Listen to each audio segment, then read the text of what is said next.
Wonderful greetings to all of you, my dearly beloved brothers and sisters, sons and daughters.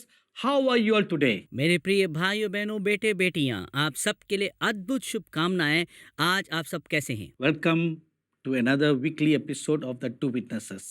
स्वागत करते हैं दो गवाही साप्ताहिक कार्यक्रम में। When the Holy Spirit was poured out on the day of Pentecost upon the first century Christians there, जब पवित्र आत्मा पेंतकोस्त के दिन पहले सदी के मसीह लोग जहां जमा हुए थे उनके ऊपर उंडेला गया, what they receive is not only just for them, जो उन्होंने प्राप्त किया सिर्फ वो उन्हीं के लिए नहीं था, it's also for others.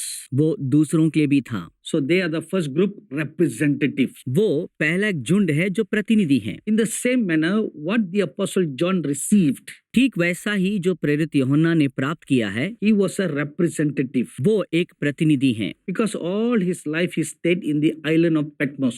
क्योंकि अपने जीवन भर वो पतमोस टापू में ही व्यतीत किया। Then how could he have prophesied to kings? तब वो कैसे राजाओं के लिए भविष्यवाणी कर सकते हैं? How could he have prophesied to different nations? तो कैसे वो अलग अलग राष्ट्रों के लिए भविष्यवाणी किए होंगे? How could he have gone to different nations to speak in different languages to different people groups? वो कैसे अलग अलग राष्ट्रों में जाकर अलग अलग भाषाओं के लोगों के लिए और लोगों के झुंडों के लिए भविष्यवाणी करें? But that is amazingly fulfilled during the ministry of the two witnesses. मगर वो अद्भुत रीति से संपूर्ण हुआ इन दो गवाहियों की सेविकाएं के द्वारा। Now we have been studying about the identity of the two witnesses. हम इन दो गवाहों का पहचान के विषय में अध्ययन करते आ रहे हैं। So who are they? ये कौन है? So 2 weeks ago we studied that their function is they are prophets. 2 हफ्ते पहले हमने ये अध्ययन किया था कि उनके कार्य भविष्यवक्ताओं के रूप में कार्य निभाते हैं। So this is a very important identity about them. और ये बहुत ही महत्वपूर्ण एक पहचान है उनके विषय पर। Because there is a spiritual protocol that before the Lord Jesus Christ comes again, a prophet must go and prepare the way. आत्मिक रीति से एक पहले से एक जरूरमंद नियम है, जब भी प्रभु यीशु मसीह आने को है उससे पहले भविष्यवक्ता को आगे जाना जरूरी है। And we see a precedence of this in the early New Testament. हम इस विषय के ऊपर पहले से ऐसे कार्य हुआ नए नियम की शुरुआत में देख सकते हैं। 6 months before the Virgin Mary was conceived and became pregnant, her cousin Elizabeth became pregnant with the baby John the Baptist. यीशु मसीह की माँ मरियम गर्भवती होने से पहले उसकी चचेरी बहन एलिशबा गर्भवती हुई, जो यूहन्ना बपतिस्मा को जन्म देने के लिए। From his birth, John the Baptist was ordained and set apart as a prophet. उसके जन्म से ही वो अलग कर दिया गया था कि वो भविष्यवक्ता होने के लिए यूहन्ना बपतिस्मा देने वाले। And what was his purpose? उसका मकसद क्या था? What is the destiny of John the Baptist's birth? यूहन्ना बपतिस्मा देने वाले की जन्म की लक्ष्य क्या था? In Malachi chapter 3 we read, Malachi की पुस्तक 3 अध्याय में पढ़ते हैं, 400 years before he was born, उसके जन्म के 400 साल पहले it was prophesied about him. उसके विषय में भविष्यवाणी की गई थी। A voice crying in the wilderness, एक ऐसी आवाज जो जंगलों में पुकारता है, prepare the way of the Lord. परमेश्वर के लिए मार्ग को तैयार कर। Before the Lord comes, prepare the way. परमेश्वर आने से पहले उनके लिए मार्ग तैयार कर। And that's exactly what the prophet John the Baptist did. और वही काम ठीक यूहन्ना बपतिस्मा देने वाले ने किए हैं। Before the Lord Jesus Christ started his public ministry, प्रभु यीशु मसीह अपनी सामाजिक सेवा शुरुआत करने से पहले the prophet John the Baptist was preaching the gospel of the kingdom in the whole area of Judea, calling people to repentance. यूहन्ना बपतिस्मा देने वाले उस सारे क्षेत्र में प्रचार कर रहे थे, लोगों को मन फिराव में बुला रहे थे। So a prophet first came and prepared the way before the Lord Jesus came. और इसलिए भविष्यवक्ता एक आया रास्ता तैयार करने के लिए यीशु मसीह आने से पहले। In the same manner, before the Lord Jesus comes back again the second time, a prophet must go to prepare the way. और वैसा ही प्रभु यीशु मसीह की दूसरी आगमन के समय से पहले एक भविष्यवक्ता आगे जाके उनके लिए राह तैयार करना है। But there is one difference. मगर एक अंतर है, When the Lord Jesus came the first time, जब प्रभु यीशु मसीह पहले बार आए, he came to one nation called Israel. वो एक राष्ट्र में आए जिसका नाम इस्राएल है। His ministry was restricted to just one nation. उनकी सेविकाई एक ही राष्ट्र में सीमित था। So one prophet was enough to be sent to prepare the way. और इसलिए एक भविष्यवक्ता काफी था कि आगे भेजा जाए राह को तैयार करने के लिए। But in the last days, the works of God are global मगर अंतिम दिनों में परमेश्वर की सेविकाई संसार भर में है, because the body of Christ is not just in Israel. क्योंकि प्रभु यीशु मसीह का शरीर अभी मात्र इस्राएल में नहीं है, It is all over the world. ये संसार भर में है। And when the Lord Jesus Christ comes back again the second time, जब दूसरी बार प्रभु यीशु मसीह वापस आएंगे, He is not just coming for one nation called Israel. वो सिर्फ एक राष्ट्र इस्राएल के लिए ही नहीं आ रहे हैं। If not, the scriptures would not say all eyes will see him when he comes. अगर ऐसा होता तो कभी वचन ऐसे नहीं कहता कि सारे आंखें उनके आने को देखने पाएंगे। And he is coming to judge the whole world. अब वो पूरे संसार का न्याय चुकाने आ रहे हैं। So because the coming of the Lord Jesus Christ is going to be on a global scale for all nations, क्योंकि प्रभु यीशु मसीह के जो आना संसार भर के लिए सारे राष्ट्रों के लिए होने वाला है, that is why the Holy Spirit is raising up two companies of prophets all over the world to prepare the way of the Lord. इसीलिए परमेश्वर संसार भर में ये दो प्रकार के झुंड के भविष्यवक्ताओं को तैयार करने के लिए कार्य कर रहे हैं। But the two witnesses will be like the captains based in Israel. मगर ये दो गवाह वे एक कप्तान के समान इस्राएल में बने रहेंगे। Every nation must be prepared for the coming of the Lord God. हर राष्ट्र को तैयार होना है प्रभु यीशु मसीह की आगमन के लिए। Every nation must be told how she stands before the eyes of God. हर राष्ट्र को सिखाना जरूरी है कि वो कैसे हमारे परमेश्वर के सामने सामना कर सकते हैं। Let me give you one example. एक उदाहरण मैं आपको देने पाऊँ। If you look at the map of the world, अगर आप संसार के नक्शा को देखेंगे, the 3/4 of the world is covered with waters. और संसार के 3/4 भाग पानी से ढका हुआ है। And the scientists have given names for the oceans. वैज्ञानिक लोगों ने हर एक महासागरों का नाम दिए हैं। So there are 5 major oceans. और 5 महासागर है। Pacific Ocean, पैसिफिक महासागर, Atlantic Ocean, अटलांटिक महासागर, Indian Ocean, भारत महासागर, Arctic Ocean, आर्कटिक महासागर and Antarctic Ocean. और अंटार्कटिक महासागर। So 5 oceans, और 5 महासागर है। right? सही है। But this 5 is also become 7. अब ये 5 7 भी बनता है। You may wonder where did this fella brought more water into the world? आप सोच रहे होंगे कि व्यक्ति कहाँ से इतने सारे पानी ले आया है संसार में डालने के लिए। It's 5, but 7. ये 5 है मगर ये 7 है। Where did the extra 2 come from? और 2 ज्यादा कहाँ से आया है? See, the Atlantic Ocean is been divided into 2. और ये अटलांटिक महासागर 2 भागों में बटा हुआ है। North Atlantic Ocean, South Atlantic Ocean. उत्तर अटलांटिक महासागर और दक्षिण अटलांटिक महासागर। Likewise, the Pacific is divided into 2. ठीक वैसा ही पैसिफिक भी 2 भागों में बटा हुआ है। North Pacific, South Pacific. उत्तर पैसिफिक और दक्षिण Pacific. So there are 7 oceans. इसलिए 7 महासागर है। In the same manner, the world can be divided into 7 sectors. संसार भी जो है 7 सेक्टरों में बांटा जा सकता है। Now I'm going to take you a little bit deeper into the word. अब मैं जो है वचन के और थोड़ा गहराई में ले जाने वाला हूँ। We look deeper into spiritual application. हम आत्मिक चीजों में जो लागू करने वाली बातों को विस्तार तरीके से देखा। We read the Lord Jesus Christ talking to the Apostle John about the conditions of 7 churches that existed literally in Asia Minor at the time of the Apostle John. यूहन्ना के समय पर जो आशिया माइनर के अंदर जो कलीसियाएं थी, 7 कलीसियाओं के विषय में स्वर्गदूत ने उसे बात किया। Now, if you look at the messages that the Lord spoke to the 7 churches, जो 7 संदेश परमेश्वर ने इन कलीसियाओं के लिए जो बात किया, अगर ध्यान से देखें, Firstly, he tells them how he sees them, पहला वो बताते हैं कि वो किस तरीके से उन्हें देखते हैं। the good and the bad condition of the churches. कलीसिया की अच्छा और बुरे परिस्थिति के विषय में, What are the shortcomings in the churches?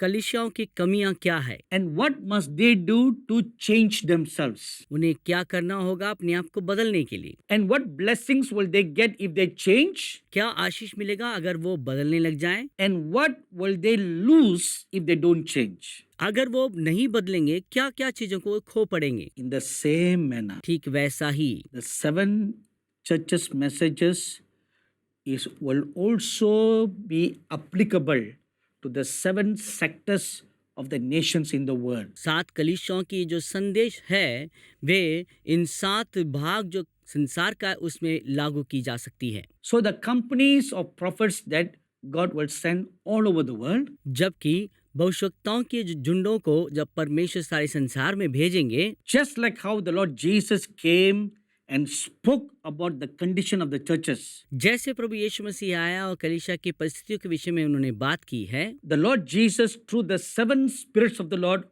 will rest upon these companies of the prophets to tell the nations of the world how their spiritual conditions are. प्रभु परमेश्वर यीशु मसीह की 7 आत्माएं इन लोगों के ऊपर उतर के आएगा, सारे भविष्यवक्ताओं के झुंडों के ऊपर, ताकि वे संसार को बताने पाए इन 7 कलीसियाओं के लिए उनकी विषय के ऊपर, उनकी भविष्यवाणी के ऊपर। And secondly, it will be told to the kings and world leaders how the condition of their hearts are. दूसरा, वे राजाओं के लिए और संसार के अगुओं के लिए बताएंगे कि उनके हृदय की परिस्थिति कैसा है। Thirdly, the people groups in different languages, how are their heart conditions, spiritual conditions in the eyes of the Lord. तीसरा, सारे लोगों के झुंड जो दूसरी दूसरी भाषाओं का है, उनको बताएंगे कि वे कैसे हैं, उनकी हृदय की परिस्थिति कैसा है। These are the works of the prophets. और यही भविष्यवक्ताओं के कार्य है। You know, in heaven we read about the living creatures. हम स्वर्ग में जीवित पशुओं के विषय में हम पढ़ते हैं। You know, we read in the Holy Bible that there are living creatures in heaven. हम पवित्र बाइबल में पढ़ते हैं स्वर्ग में ऐसे जीवित पशु लोग हैं। In Revelation chapter 4, the Apostle John, when he was caught up to heaven, he was privileged by the grace and mercies of God to see these awesome living creatures. और प्रेरित यूहन्ना को जो परमेश्वर की आत्मा के द्वारा अनुग्रह मिला कि स्वर्ग के दर्शनों को पाए, तो उन्होंने ऐसे जीवित पशुओं के दर्शन को देखा। Among the many creatures, living beings in heaven, he saw particularly 4 that stood by the throne of God. और स्वर्ग में रहने वाले बहुत सारे जीवों के पशुओं के बीच में उसने नियुक्त 4 पशुओं को देखा जो परमेश्वर की उपस्थिति के सामने खड़े होते हैं। One had the face that looked like a lion, एक का ऐसा चेहरा है जो देखने में सिंह के समान नजर आता है, but the whole body was like a man. मगर संपूर्ण बदन एक मनुष्य के समान है। And the other one looked like a calf, a cow. अगला दूसरा जो है वो एक बछड़े के समान दिखाई देता है। And there was another one that looked like completely a man. दूसरा वो देखने में संपूर्ण मनुष्य जैसा लगता है। And there was another one that looked like a flying eagle. दूसरा देखने में उड़ने वाले एक उकाब के समान नजर आती है। And they all had many wings.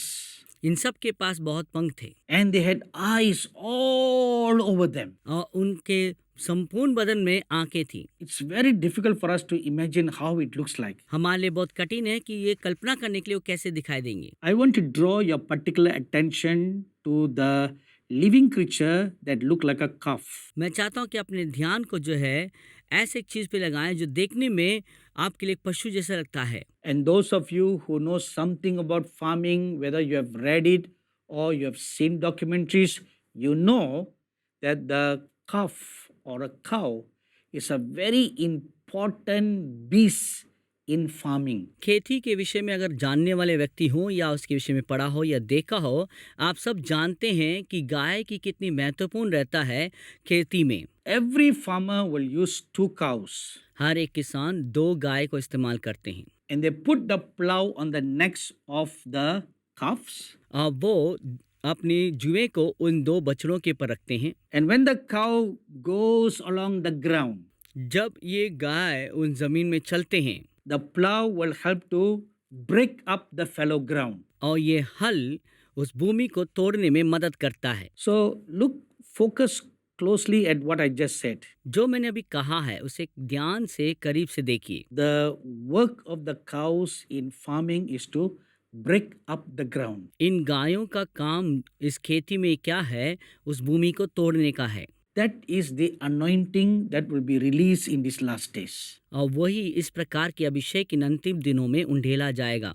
Repeatedly, many times I have seen in visions बार बार मैंने अपने दर्शन में ऐसे देखा है where the Lord has shown me that this anointing will be released in these last days.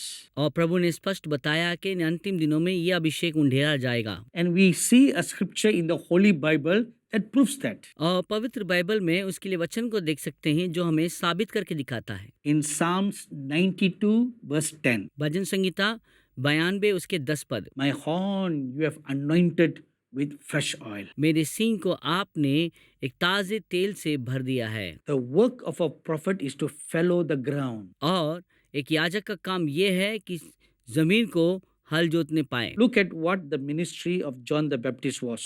ध्यान से देखिए यूहन्ना बपतिस्मा देने वाले की सेविकाई कैसा था। Make all crooked paths straight. सारे टेढ़े मेढ़े रास्तों को सीधा करें, Lift up the valleys up. आपके तराइयों को ऊंचा उठाएं Bring the mountains low down. और सारे पर्वतों को नीचा कर दें। And remove all the stumbling blocks like stones away from the path. हर प्रकार के रुकावट के पत्थरों को आपके मार्ग से दूर करिए। Prepare the way, for the King of glory is coming. मार्ग को तैयार कर क्योंकि महिमा का राजा आ रहा है। That is the work of a prophet. और यही एक भविष्यवक्ता का काम है। And that's what these two prophets will do in Israel. यही काम ये दो भविष्यवक्ता लोग इसराइल में करेंगे। Many people today have wrong understanding about the work of a prophet. आज के दिनों में बहुत सारे लोग इस दो गवाहों के विषय में गलतफहमियां रखते हैं। Anybody who just sees a visions are called a prophet. हर एक व्यक्ति जो किस प्रकार के दर्शन को देख रहे हैं वो भविष्यवक्ता कहलाए जाते हैं। And in some particular nations or even our entire continent, it is so fashionable to call with the title prophet. कुछ राष्ट्रों में या खंडों में वहां पर लोगों को भविष्यवक्ता करके नाम लेख में बुलाना उन्हें अच्छा लगता है। But a true prophet of God is not like fashionable titles. मगर एक सच्चे भविष्यवक्ता सिर्फ नाम लेखों से नहीं है। They stand in the presence of God वे परमेश्वर की उपस्थिति में खड़े होते हैं to listen and to hear and to see what He will speak to them. कि सुने और ध्यान दे कि परमेश्वर उनसे क्या कहते हैं। And then they will communicate. और उसके बाद उसे लोगों को सुनाएंगे। And they are watchmen. और वे एक पहरेदार हैं Watchmen on the tower. जो पहरेदार मीनार पर है। And a watchman on the tower looks at two dangers. पहरेदार जो मीनार पर है दो खतरों पर ध्यान देता है। He looks at what is coming from the outside, the compound or the city gates. उस नगर की शहरपनाह के बाहर ध्यान देता है कि वो बाहर से क्या चीजें आ रही है। Whether it is a friend or a foe. क्या वो एक मित्र है या एक विरोधी है। Then it is his duty to look into the city and warn the people if a foe or a danger is coming. और दूसरा वो नगर के अंदर देखकर नगर के लोगों को चेतावनी देना होगा अगर कोई विरोधी उनके लिए आ रहा हो तो। Then the other work of a watchman prophet. और दूसरा एक पहरेवार रूप के भविष्यवक्ता के जो काम है This we find in the book of Ezekiel chapter 2. और इस विषय को एजेकियल उसके दूसरे अध्याय में हम पढ़ सकते हैं। The prophet watchman looks down into the city जो भविष्यवक्ता पहरेदार के रूप में है नगर के नीचे देखते हैं and he looks at what are the wrongs that are done in the city. और देखता है कि क्या क्या गलतियां नगर के अंदर किया गया है। He looks up and then he looks down और वो ऊपर देखता है और नीचे देखता है and he tells them the sins of the land and the sins of the people. और वो उन्हें बताता है उस जमीन की पाप क्या है, लोगों की पाप क्या है। So what is the one simple work of a prophet? तो भविष्यवक्ताओं की एक सरल कार्य क्या है? A spokesman for God जो परमेश्वर के पक्ष में बात करने वाला व्यक्ति who prepares the way for the Lord God to come. जो परमेश्वर के लिए राह को तैयार करता है वो आ सकें। This is what a prophet really is. भविष्यवक्ता क्या है करके वाकई में यही है। And that is the work we find the two witnesses will do. और यही कार्य को हम देखने पाते हैं, 2 गवाही अपने काम में करते हैं। Now, all those who claim to have a prophet's ministry, जो लोग ये दावा करते हैं कि उनकी सेविकाई भविष्यता की सेविकाई है, with what I've just shared with you, now you check your heart. जो मैंने अभी बांटा है उसमें अपने हृदय को जांचिए। If you are really called, अगर आप वाकई में बुलाए गए हैं then prepare yourselves in this way. तो आप इस तरीके से उनको तैयार करिए। These are some of the teachings how we prepare prophets through our schools of the prophet. और ये कुछ तरीके हैं जहां हम भविष्यवक्ताओं के पाठशाला में लोगों को तैयार करते हैं। For more information about our schools of prophets, you can write to the email ID that you see on your screen right now. अब जो आप ईमेल आईडी जो स्क्रीन पे देख रहे हैं उसमें आप लिखकर पूछताछ कर सकते हैं इस विषय में, और अगर जानना चाहते तो It is sop@jesusministries.org. और वो sop@jesusministries.org। And you can be trained how to be a true prophet of God, like in this same caliber. और आप उसके बारे में सीखने पाएंगे कि इसी क्षमता के साथ कैसे इस सेविकाई को निभा सकें। Don't be carried away by fanciful titles. एक अच्छे नाम लेगों की ओर आप बहक ना चले जाएं। Those are not true prophets. ये इससे भविष्यता नहीं है। A true prophet of God stands before the presence of. सच्चे भविष्यता लोग परमेश्वर की उपस्थिति के सामने खड़े होते हैं। Amen. आमीन। We'll continue this next week. और इसे अगले हफ्ते हम जारी रखेंगे। God bless you all. प्रभु आप सबको आशीष दें। If you are blessed by this program, please send your testimonies and feedbacks to Angel TV, Villivakkam, Chennai 600049, Tamil Nadu, India. Our email ID is programs.hindi@angeltv.org. अगर आप इस कार्यक्रम से आशीषित हैं, तो अपनी गवाही और विचार हमें इस पते पर भेजिए। Angel TV, Villivakkam, Chennai 600049।